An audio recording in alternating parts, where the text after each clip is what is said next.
This happened many years ago. I've never liked camping. I'm just not built for it. The dirt, the bugs, the uncomfortable nights in a sleeping bag that somehow always end up feeling like a rock by morning. Unfortunately, I've been camping more times than I can count, though never by choice. My dad is one of those rugged, wilderness-loving types, and every summer when I was a kid, he dragged me out into the woods with his equally rugged friends to disconnect from technology and reconnect with nature. By the time I hit sophomore year of high school, I'd had enough of suffering in silence. I finally convinced him to let me bring a friend along to make the whole thing a little more bearable. To my surprise, he agreed without much fuss. So I brought my friend Charles from school. Now, you'd think bringing Charles would have made it worse, considering he was a hardcore Boy Scout back in the day and actually loves camping. But Charles was cool about it. He teased me for hating it, but he wasn't one of those "you're not a real man if you don't love the outdoors" types. Plus, I figured if I had to suffer, at least I'd be suffering with someone who knew how to make a fire and pitch a tent without turning it into a full-blown disaster. He was stoked to come, partly because he loves camping, but also because back then he looked for any excuse to get away from his parents. Unfortunately, the trip didn't go as planned from the start. It turned out that one of my dad's friends had messed up the campsite booking. Instead of some remote, peaceful spot deep in the woods, we ended up at this crappy, overdeveloped campsite. I'm talking indoor bathrooms, paved walkways, and even a playground for little kids. It wasn't camping. It was basically glorified backyard living, or glamping, I guess. To say my dad was upset would be an understatement. We didn't even discover the worst part until a few hours later. Right next to the campsite was a mini amusement park. I'm not joking. An actual amusement park with carnival games, a Ferris wheel, and a handful of roller coasters. It's surreal. Those two settings were never supposed to collide. An amusement park and a campsite. Everyone was pissed. My dad and his friend grumbled about how this wasn't real camping, and Charles wouldn't shut up about it either. "This isn't real camping," he kept saying, as if I needed the reminder. It started getting annoying because Charles kept making jokes about my family as if we didn't know what real camping was. Now, as much as I hate camping, I know what it's supposed to look like, so I was getting annoyed that Charles was suggesting otherwise. I told him to knock it off, and he did. The whole situation sucked. We had driven hours out to the site. It wasn't like we could just turn around and leave. So, with no better option, we made the best of it. The grown-ups sulked for a bit, but eventually got to work setting up the camp. And Charles, of course, stepped up like it was time to shine. Within minutes, we had our tent up, all the knots tied perfectly, the rain fly secure, the whole thing staked and taut like it came out of a manual. Even my dad, who never really gave compliments unless someone was bleeding or unconscious, nodded in approval, which got under my skin a bit. Charles and I were sharing a tent, and once everything was set up and dinner was done, we slipped away for a bit under the excuse of organizing our stuff. The truth was, Charles had brought a little metal pipe and some weed in an old Altoids tin. Nothing crazy, just enough to take the edge off. I should mention that Charles and I were in that delinquent phase of life, where we liked to cause trouble and hang around in places we didn't belong. I don't smoke weed anymore, and part of me will always wonder if the only reason I ever did was because I was trying to stick out and defy the norm. Anyway, the two of us snuck into the woods and smoked, chuckling to ourselves the entire time. I don't think either of us were worried about smelling, since we'd probably be avoiding the adults for the rest of the night. We finished our session and made our way back to the tent. After a few hours of just chilling and talking about some of our other friends from school, we both agreed that we had way too much energy to sleep. Charles had a very mischievous grin on his face, and I could only imagine what he was thinking. He suggested we go explore the campsite, and I was skeptical. That is, until I realized he meant to explore the amusement park, which instantly piqued my interest. He said it would probably be a piece of cake to getting to the top of one of those roller coasters. Climbing stuff was something we loved doing back then, and the thought of climbing a roller coaster was exhilarating. So, after we were sure everyone was asleep, we made our move. It was really late by then, well after midnight. We grabbed our flashlights and headed to the fence surrounding the park. It wasn't even that hard to climb, just a little boost from Charles, and we were in. The place was dark, but there were security guards patrolling, and every so often we'd hear the hum of a golf cart making its rounds. It felt like we were in some kind of stealth video game, sneaking around and trying not to get caught. We progressed through the park slowly, ducking behind buildings and keeping an eye on the patrol. At one point, we had to sprint across an open stretch of road to avoid a guard.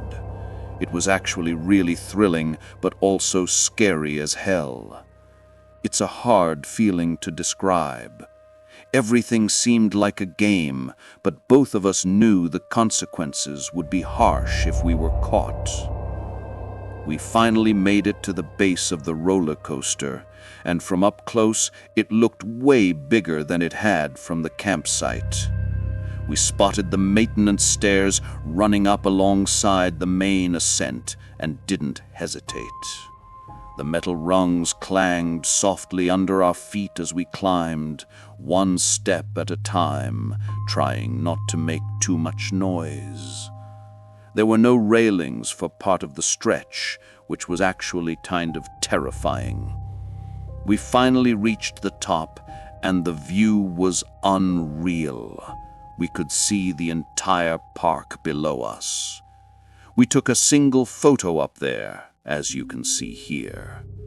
I wish we had taken more pictures, but we were extremely cautious as to not draw our attention to ourselves, as we wouldn't be able to get away in time if someone spotted us from below. Eventually, we figured we'd pushed our luck long enough and decided to head back. After making it to the bottom, we started creeping through the park back the way we had come. For whatever reason, the return route was much quicker than the initial one. Maybe the patrol wasn't as intense or something at that hour. I really couldn't tell you. We were maybe 5 minutes from the spot we'd hopped the fence when we had to stop. One of the guards was making a round in a golf cart, so we had to quickly duck behind a snack shack and wait for them to pass.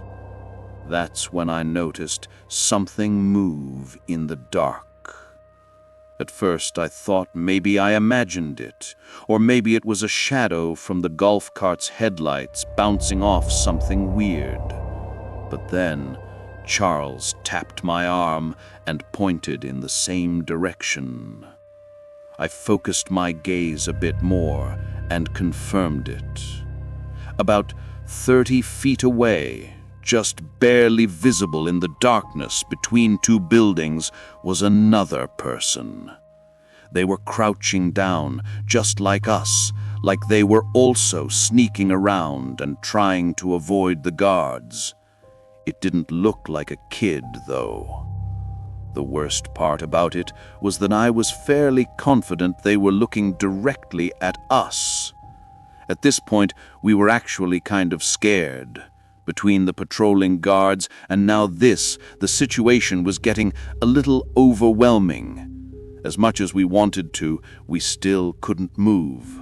The guards still... This happened back in October of 2016, right when that weird clown hysteria was all over the news. People were posting creepy clown sightings across the country. Most of them were obviously hoaxes or people just trying to get attention. But as you know, there were a couple true cases that were downright terrifying. What happened to me was one of them. I was 16, a junior in high school. I had just finished 7th period, and after saying goodbye to all my friends, I hopped on the 6th train, heading uptown. The train was mostly empty, which was kind of unusual, but not unheard of. I wasn't being very attentive to my surroundings. I had my headphones in, and I was blasting music. Drake, probably. To make matters worse, I was reviewing chem flashcards on my phone, so I was about as unaware as humanly possible. Never a good idea when traveling alone, but I knew the area well enough to know I'd probably be fine. I was planning to get off at 96th and walk home from there. Nothing unusual, just a regular Wednesday. But things went downhill really fast. We arrived at 96th, and I jumped out of my seat instinctively, barely even looking up to make sure it was the right station. That train ride was something I had done so many times that the routine had become second nature. Getting on and off was like a reflex. With my head still buried in my phone and my music still blasting in my ears, I made my way over to the doors. But as soon as they slid open, I realized out of the edge of my vision that something was obstructing my path. I looked up and realized some guy had stepped directly into the doorway. Only it wasn't a normal person. It was a clown. He was wearing the full getup. Oversized rainbow pants, a baggy yellow shirt with red suspenders, giant red shoes, and this exaggerated white makeup smeared across his face. Red nose, blue eyebrows, the whole cartoon nightmare. The only thing missing was the wig. I was literally frozen in shock at the sight of him. Not only was I caught completely off guard, but until then I had never been in such close proximity to something so bizarre. He didn't say anything. He just stood there, not trying to get on the train, but clearly preventing me from getting off. I snapped out of my haze and realized I had a good 5 seconds before the doors would close, so I had to do something.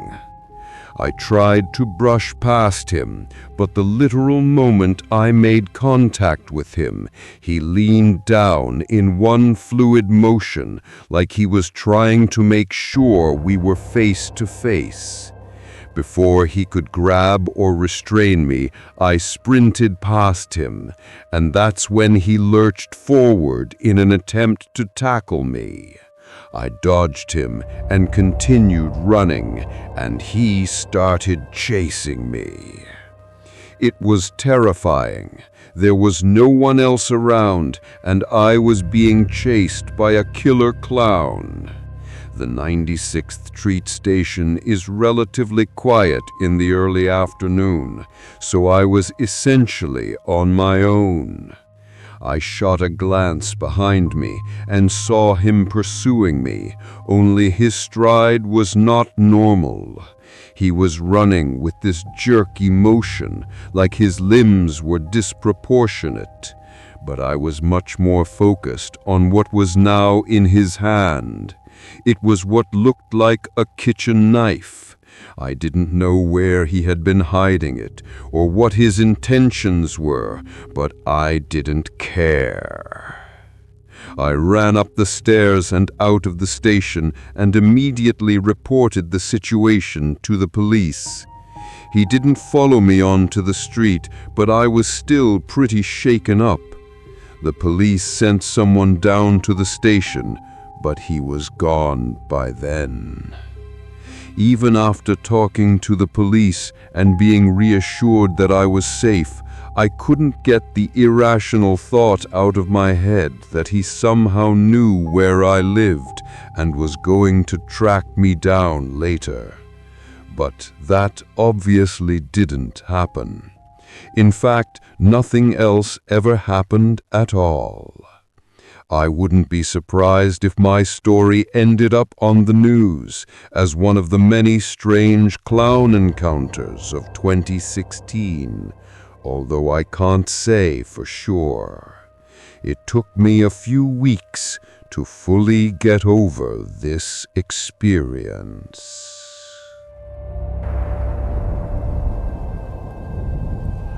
This isn't your typical scary story, but I promise it's worth a listen.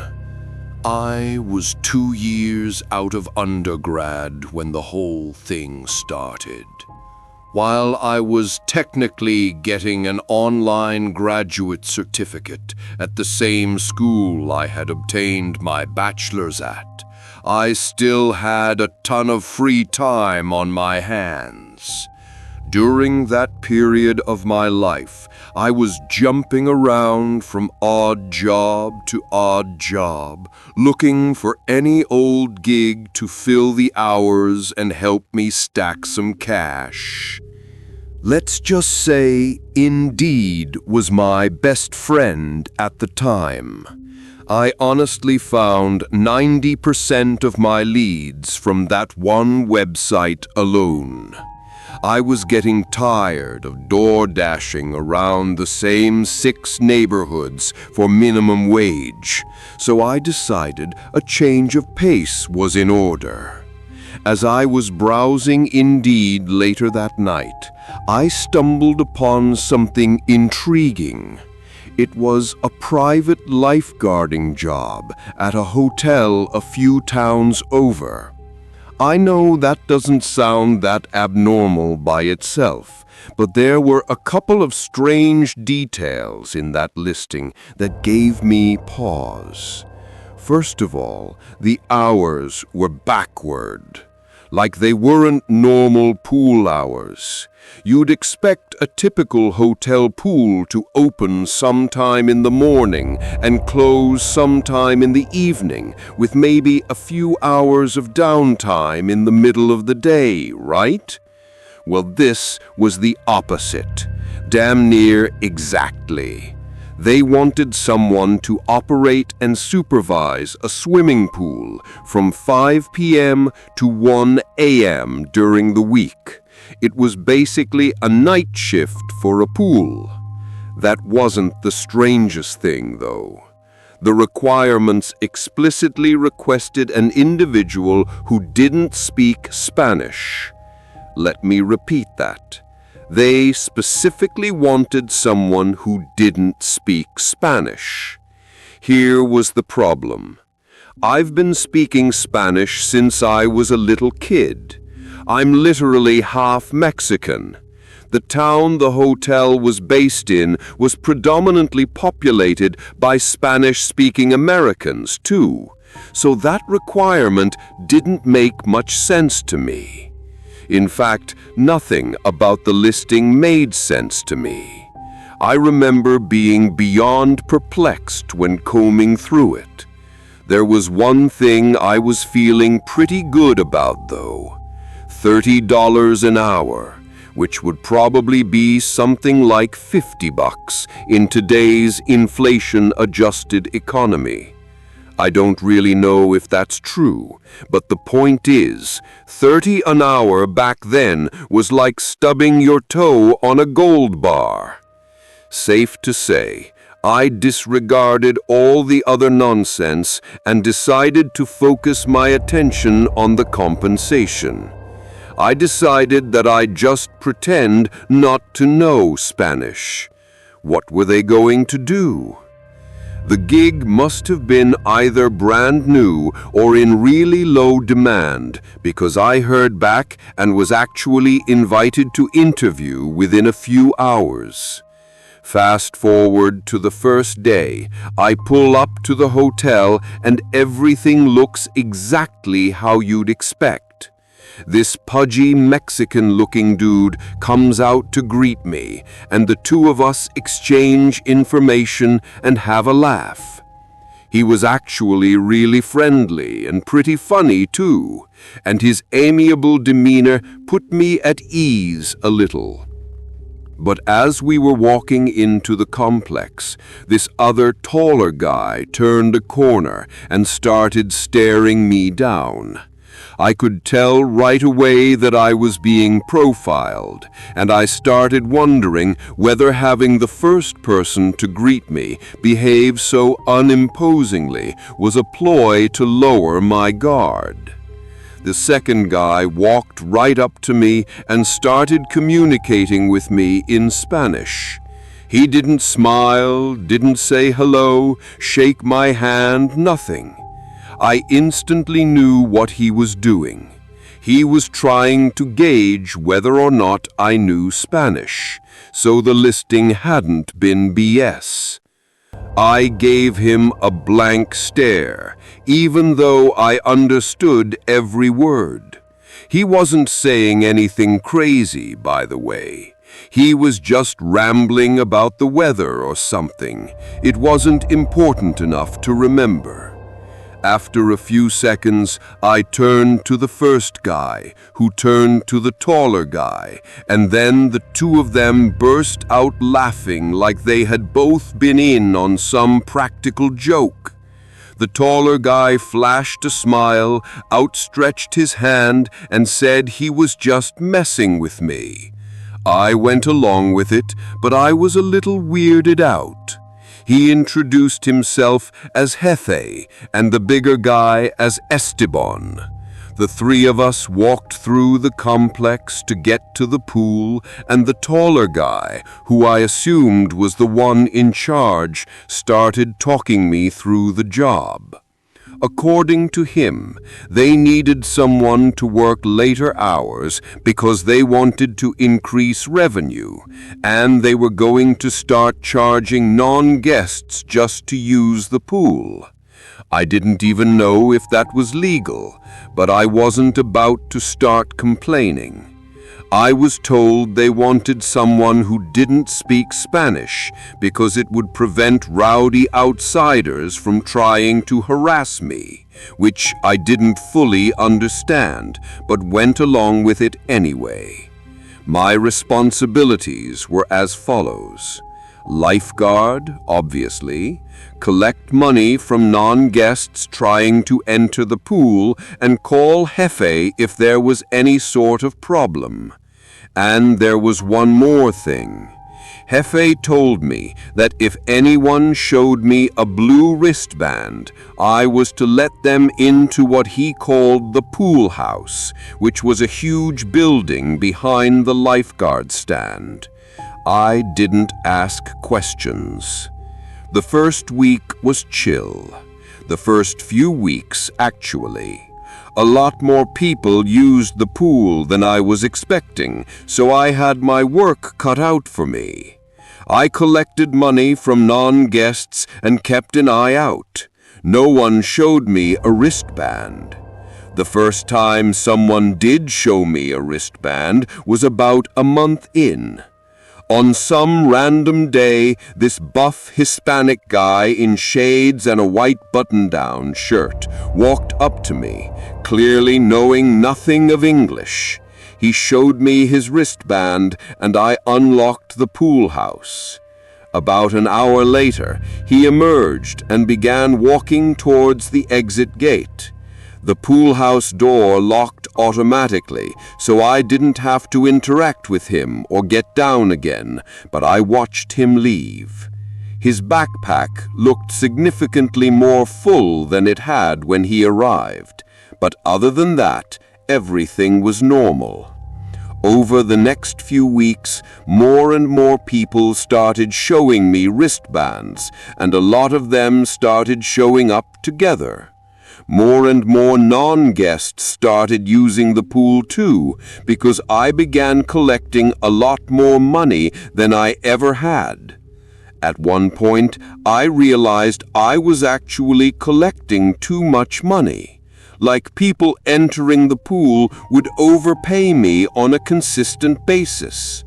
I called Hefe about it, and he told me to not worry about it, saying that people made mistakes all the time. I could tell he didn't want to talk about it more than he had to, so he hung up the phone while I was mid-sentence. Amidst everything fishy that was going on, that short, harmless phone call confirmed to me that I was involved in something more than just lifeguarding a swimming pool. Only after hanging up the phone, the true gravity of the situation hit me. My mind started smothering all the noise until there was a single thought I couldn't purge from my brain. Money laundering. I didn't know what to do. On the one hand, my intuition was telling me I was involved in something illegal and should get out of there immediately. But on the other hand, I had no safe way of confirming that suspicion and didn't want to forfeit $30 an hour over nothing. So I kept my mouth shut and kept the job. After that moment, though, I started piecing everything together. The pool house, or the building I had been told was a pool house, was clearly where the shady stuff went on. The illegal gambling, drug trafficking, something worse.